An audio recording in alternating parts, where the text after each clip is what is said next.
नमस्कार, मी ऋषाली यादव सारंग। आता पाहूयात बातम्या विस्ताराने।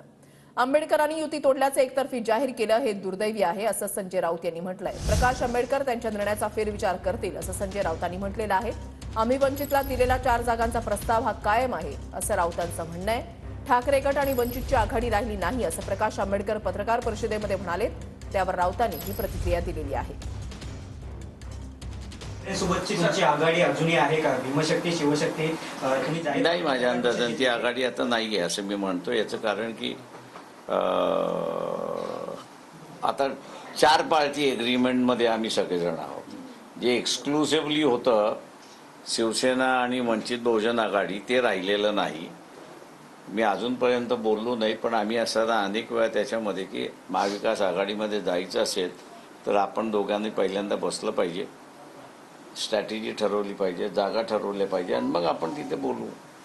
त्याच्यातल्या काहीच गोष्टी फॉलो झाल्या नाहीत आणि ते इंडिपेंडेंटली जाऊन त्यांच्याशी बोलून आले। त्याच्यामुळे आता आम्ही असं म्हणतो ती जुनी युती नाही। आता महाविकास आघाडीबरोबर आमचं जमलं तर युती आहे, नाही जमलं तर युती नाही।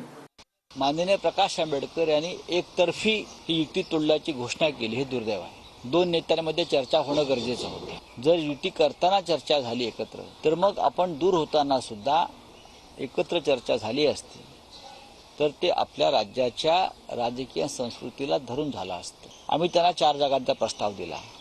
हा 4 जागांचा प्रस्ताव कायम आहे।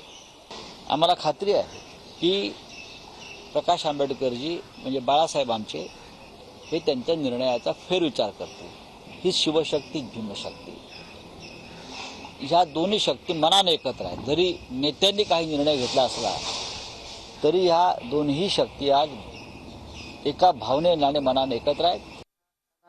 4 जागा ज्या आहेत त्या परत देतोय, त्यांनी त्याच्यावरती लढावं हे आम्ही अगोदरही सांगितलं होतं।